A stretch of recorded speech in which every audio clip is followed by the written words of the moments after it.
Future సిటీలో land కొనాలని ఆలోచిస్తున్నారా? అయితే వెంటనే మాకు కాల్ చేసి పూర్తి వివరాలు తెలుసుకోండి. నమస్కారం. కార్తీక పురాణం 10వ రోజు పారాయణలోకి వచ్చాం. ఈరోజు కార్తీక సోమవారం. యావచ్చక్తి ఎవరెవరు ఎలా ఉండగలిగితే అట్లా పగలు ఉపవాసం ఉండి ఏదైనా పలహారం చేయొచ్చు, లేదా పళ్ళే తిని ఉండొచ్చు, పొట్టిగా నీళ్లు పళ్ళ రసాలు లాంటివి ఏదైనా తీసుకుని ఉండొచ్చు. దీనికి తెల్లవారే స్నానం చేయటం, ఉపవాసం ఉండదలుచుకున్న వాళ్ళు పొద్దున్నే ప్రాతకాలమే తలస్నానం చేసేసి శివారాధన, విష్ణువారాధన మీ అవకాశాన్ని బట్టి దేవాలయ గమనం చేయగలిగితే చేయటం, లేకపోతే ఇంట్లోనే దీపారాధన చేసుకుని పెద్దగా ఎవరితోటి పోట్లాటలు మాటలు పెద్దగా గొడవలు లేకుండా సాధ్యమైనంత ప్రశాంత శాంత చిత్తంతో ఏదైనా భగవదారాధన, భగవంతుడికి సంబంధించిన ఓ శ్లోకమో స్తోత్రమో నామమో జపం చేసుకుంటూ, జపం అంటే ఏదో పెద్ద విశేషమైందిగా భావించకండి, అదే నామాన్ని పదే పదే అనుకోవటం. ఓ శ్లోకాన్ని పెట్టుకుని శ్లోకం చెప్పుకోవచ్చు, ఓం నమ శివాయ చెప్పుకోవచ్చు, ఏదైనా సరే ఓం నమో భగవతే వాసుదేవాయ చెప్పుకోవచ్చు, లేదా ఏదో శ్లోకం తీసుకోండి, ఏదైతే అది ఆ శ్లోకాన్ని చదువుకుంటూ సాయంకాలము సూర్యాస్తమయం అయిన తర్వాత దీపారాధన చేసుకోవటము, తర్వాత భోజనం చేయటము చేస్తే సోమవారం ఉపవాసం చేసిన ఫలితం లభిస్తుంది. మీ అవకాశాలు దేవాలయంలో దీపారాధన చేసి రావచ్చు, ఇంట్లోనే దీపారాధన చేసుకోవచ్చు, ఎవరి అవకాశాన్ని బట్టి వాళ్ళు చేసుకోవచ్చు. ఇప్పుడు మనం పురాణంలోకి వద్దాము.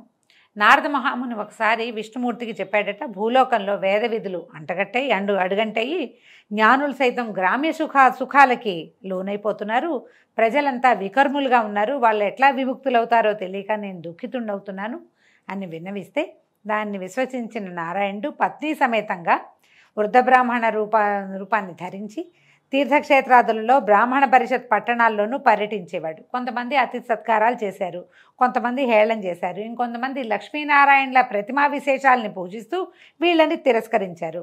ఈ కొందరు భక్షణం చేయటం అంటే ఏవి తినకూడదు అవి తినటం, పాపాచరణులు అంటే ఏదో చేయకూడని తప్పులే మళ్ళీ మళ్ళీ చేస్తుండే వాళ్ళని చూసి ప్రజోద్ధరణ చింతమానసుడే అంటే ప్రజలను ఉద్ధరించాలన్న భావంతో చతుర్భుజాలతోటి కౌస్తుభాది ఆభరణాలతో యథారూపాన్ని పొంది ఒక చోట ఉంటే జ్ఞానసిద్ధుడనే ఋషి తన శిష్యగణంతో వచ్చి ఆయన్ని ఆరాధించాడు, అనేకానేక విధాలుగా స్తుతించాడు.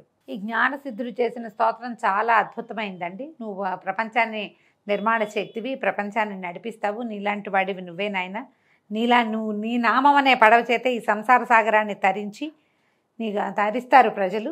అలాంటి తేజస్వరూపాలైన నీ పాదాలకు ఇవే నా ప్రణామాలు. వేదాలు కానీ శాస్త్రతర్క పురాణ నీతి కావ్యాలు కానీ వాటి వల్ల కానీ మానవులు నిన్ను చూడలేరు.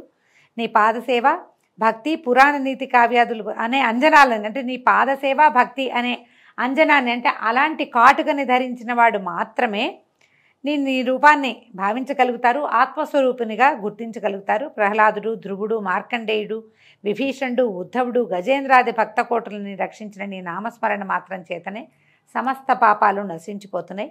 ఓ కేశవ, నారాయణ, గోవింద, విష్ణు, మధుసూదన, త్రివిక్రమ, వామన, శ్రీధర, ఋషికేశ, పద్మనాభ, దామోదర, సంకర్షణ, వాసుదేవ అంటూ పరిపరి విధాలుగా నమస్కారాలు చేశాడు. నన్ను రక్షించు, కాపాడు, కరుణించమని అనేకానేక స్తోత్రాదులతోటి భగవంతుణ్ణి ప్రీతిపాత్రుణ్ణి చేశాడు.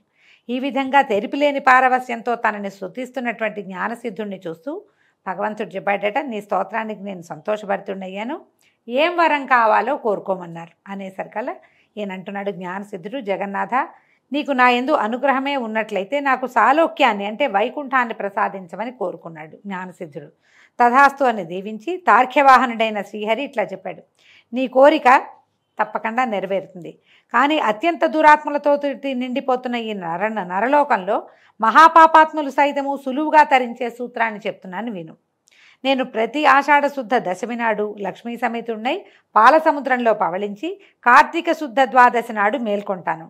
నాకు నిద్రాసుఖాన్నిచ్చే ఈ 4 నెలలు ఎవరైతే సద్వ్రతాలను ఆచరిస్తారో వారు విగత పాపులై నా సాన్నిధ్యాన్ని పొందుతారు.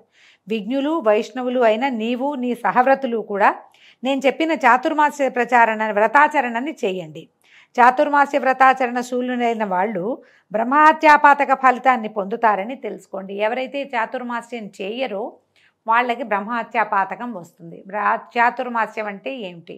ఆ 4 నెలలు ఖచ్చితంగా ఇవి తినాలి ఇవి తినకూడదు అన్న నియమాలు ఉన్నాయండి. ఆ నియమపాలన చేయటం.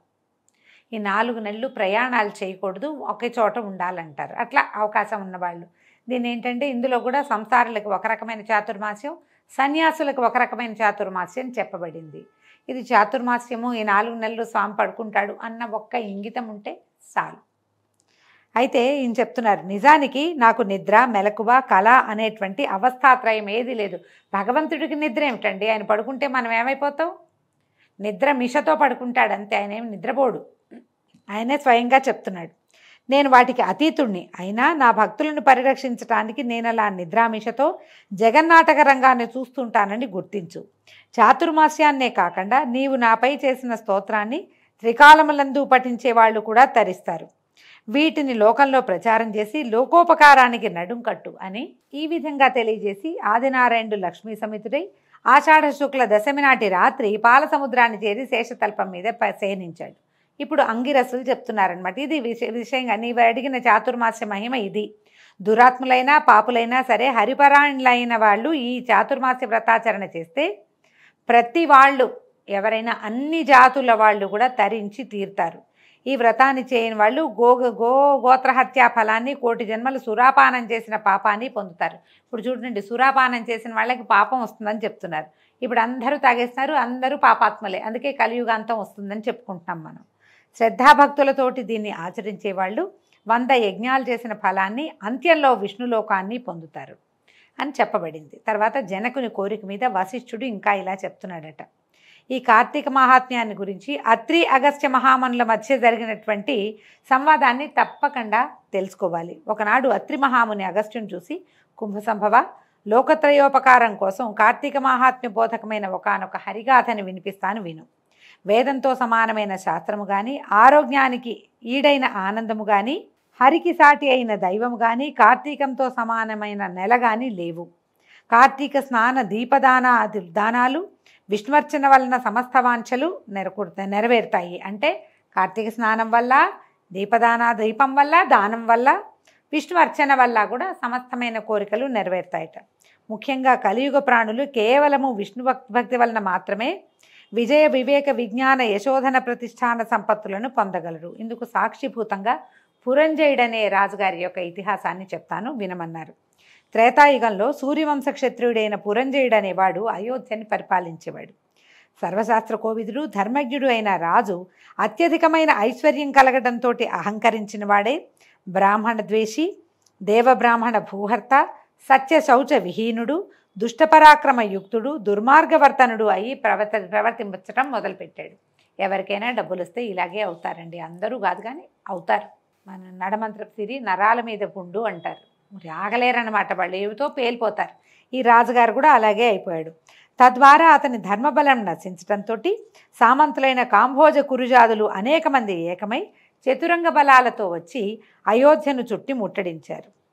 ఈ వార్త తెలిసిన పురంజయుడు కూడా బలమదయుక్తుడై శత్రువులతోటి తలపడేందుకు సిద్ధమయ్యాడు. పెద్ద పెద్ద చక్రాలున్నది, ప్రకాశించేది, అనేక రంగుల జెండాలతోటి అలంకరింపబడింది, ధనుర్బాణాదిక శస్త్రాస్త్రాలతో సుసంపన్నమైనది, అనేక యుద్ధాలలో విజయం సాధించింది, చక్కని గుర్రాలు పూంచినది, తమ సూర్యవంశాన్వయమైనది అయినటువంటి రథాన్ని అధిరోహించి రథగజ తురగ పదాతులు అనబడే 4 రకాల బలాలతోటి నగరం నుంచి వెలువడి చుట్టుముట్టిన శత్రు సైన్యాల మీద విరుచుకుని పడ్డాడు. ఈ విధంగా 10వ రోజు పారాయణ పూర్తయిందండి.